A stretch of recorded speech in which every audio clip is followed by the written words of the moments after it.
this videotape. It was pre-recorded, and so if there's any questions or messages, I will go ahead and check my website after the video and respond. We started our farm back in 2002 with 5 ewe lambs and a couple of adult ewes and 1 ram, and we had looked for a piece of land for 10 years before we actually found land here in Wake County, and Rare Fine Farm is in New Hill, North Carolina, and that's about 20 miles from the fairgrounds in Raleigh. So we're right about in the center of the state. But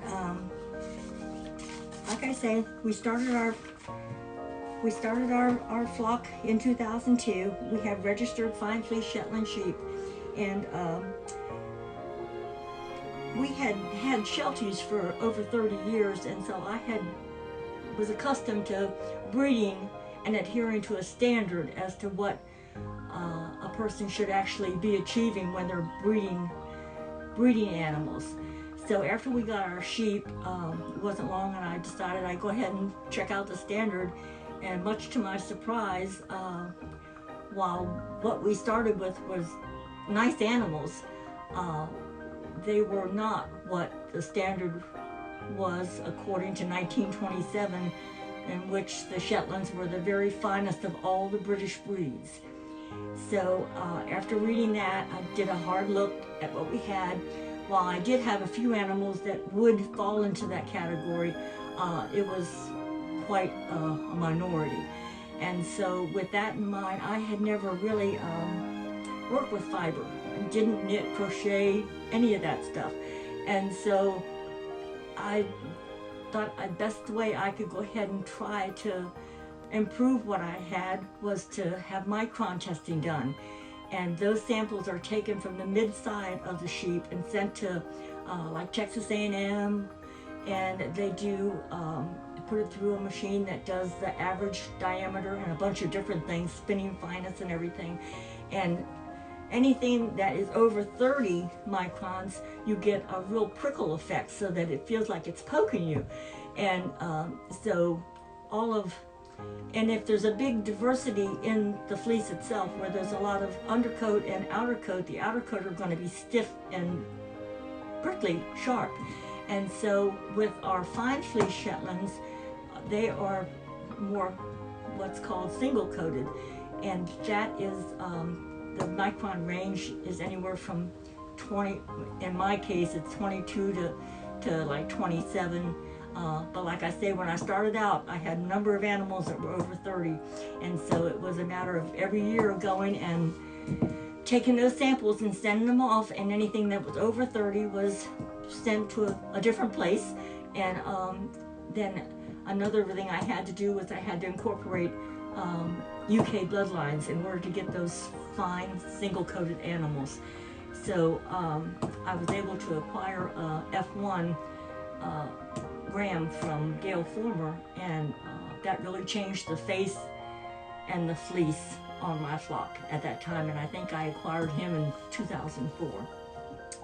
But going back to the fine fleece is what we have here, and there is another registry for fine fleece now in the United States, and it's called the Fine Fleece Shetland Sheep Association.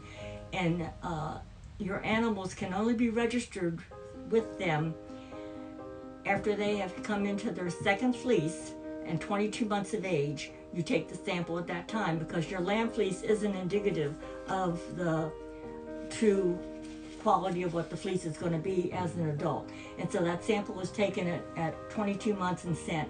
And if they fall into that range that is acceptable according to the Fine Fleece Association, then you are granted a registry. And the grades are start with super fine and go down to grades 1, 2, and 3 for ewes, and then 1 and 2 for rams. So, and I will post on my website the grading chart too, for you be able to look at and see exactly what grade is best used for what type of item. Right now, and this is a family farm. It's multiple generations, and we love where we are. in what we do, and we appreciate your consideration and your purchases because it helps us to remain as a farm and keep our animals the way we feel that they should be kept, because it's a grass-based farm, and we rotate our grazing, and so the animals are, able to be out in pasture all the time, and all the safeguards are taken. We have 2 Great Pyrenees dogs that help protect against predators, and everybody's pretty happy here. I'm Lynn.